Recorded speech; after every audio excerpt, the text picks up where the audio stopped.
The deacons and I had a bit of a chat on Monday evening on Zoom, and we looked back at 2020. And I thought it'd be good if we all did it together and just shared some stuff, actually, because it's helpful for me and for the deacons to get an idea of things from your perspective as well, actually. So I'm just going to pop something up on the screen. Just bear with me. Here it comes. And let me start that up. Yeah, I thought I'd do a bright and cheery background as well. It's a bit grey out there, but I thought we'd start in a positive way.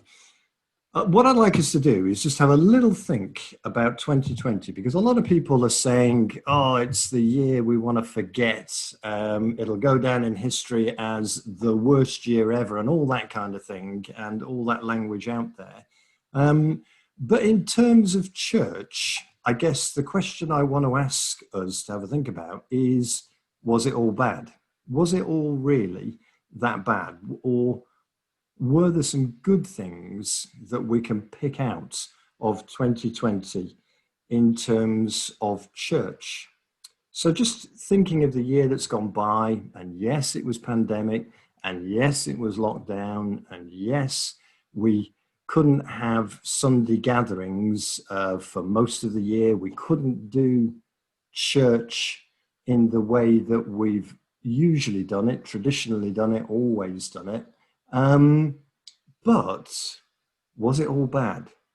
Really, really, was it all bad? Or were there, in terms of church in 2020, were there some positive things that went on in how we coped, our creativity, things that we had to start and do differently maybe? So what are the good things for church that have emerged from a difficult, challenging lockdown situation? And I think what we'd like, myself and the deacons, is to hear some of your thoughts, actually, because we had our little chat on Monday evening and shared some stuff from our perspective, and it was actually quite interesting and quite illuminating, really, because we all feel stuff differently.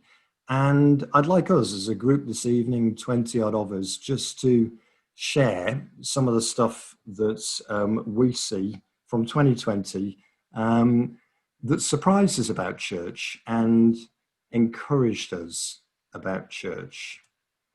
So are you all okay so far? Have you got that?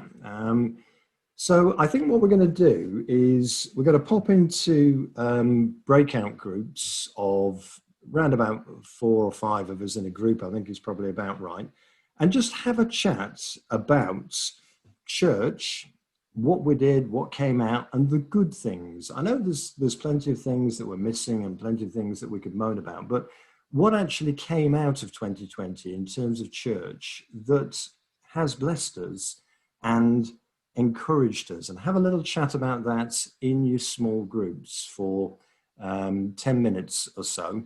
And then we'll come back together and have a bigger sharing and just chew over this and see if we can discover something of what God might have been doing among us despite the challenging times that we're in. So we're going to pop into groups for about 10 minutes, be free with the discussion, and then we'll share again afterwards when we come back together.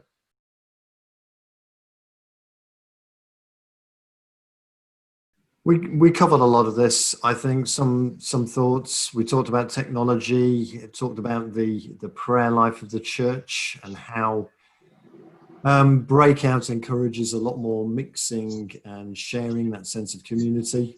Some other stuff that I think has come out this last 9 months or so is people's gifts and the contributions that they've been making. If you think of things like through the letterbox and the people that got involved in that, all the people who contributed to the Advent series, the Daily Thoughts, that was pretty cool, actually. Yeah, I think I can go into part-time retirement, actually, all those spiritual thoughts that are out there.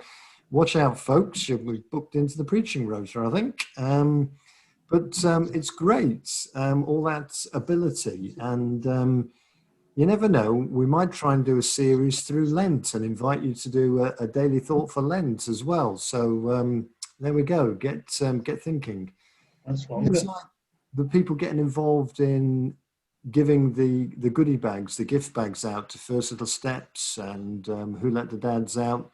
Um, so much. But I think if we come back to things like the attendance on Sunday mornings on Zoom and the attendance on this prayer event on Wednesday evenings, I think what is on our hearts as leaders is disciples and making disciples, people who make room in their lives for following Jesus, creating space and time for discipleship, drawing close. And I and the deacons, we feel that that discipleship theme, building on it and taking it a little bit further, is one of our priorities, our big priority for this year, for 2021. So I'm kind of giving you advance notice now, really, and I'll be talking about it on Sunday a bit as well.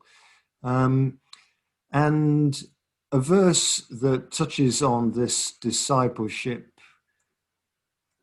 theme, if you like, is this one.